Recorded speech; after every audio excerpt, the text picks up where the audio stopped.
জ্বালানি সংকটে কিউবার দৈনন্দিন জীবন কার্যত বিপর্যস্ত। বিদ্যুৎ বিভ্রাট, পরিবহন, স্বাস্থ্যসেবা ও খাদ্য সরবরাহে মারাত্মক চাপ তৈরি হয়েছে। দেশটির প্রয়োজনীয় জ্বালানির মাত্র 40% নিজস্বভাবে উৎপাদিত হয়। ফলে বাইরের সরবরাহ বন্ধ হওয়ায় পরিস্থিতি জটিল হয়ে উঠেছে।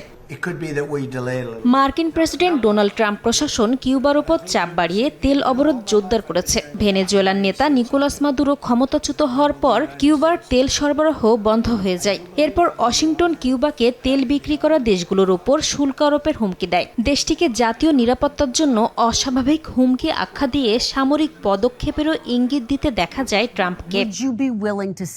এদিকে মার্কিন চাপের মুখেও পদত্যাগে অস্বীকৃতি জানিয়েছেন কিউবার প্রেসিডেন্ট মিগুয়েল দিয়াজ-ক্যানেল। মার্কিন টেলিভিশন নেটওয়ার্ক এনবিসি নিউজে দেয়া এক সাক্ষাৎকারে কিউবা একটি স্বাধীন ও সার্বভৌম রাষ্ট্র উল্লেখ করে তিনি বলেন, দেশের নেতৃত্ব জনগণের ম্যান্ডেটেই নির্ধারিত হবে, ওয়াশিংটনের চাপে নয়। তবে দেশটির জনগণ এই পদে তাকে উপযুক্ত মনে না করলে জনরাই মেনে নেবেন তিনি। এ সময় যুক্তরাষ্ট্রের বৈরী নীতি কিউবার সংকট আরও গভীর করছে বলে অভিযোগ করেন মিগুয়েল।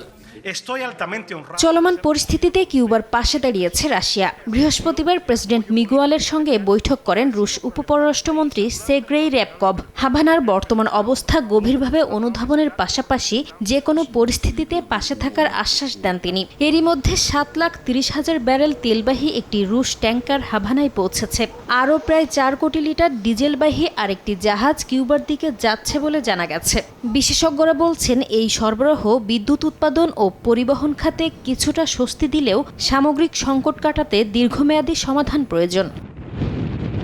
নাসরিন রুমি, সময় সংবাদ।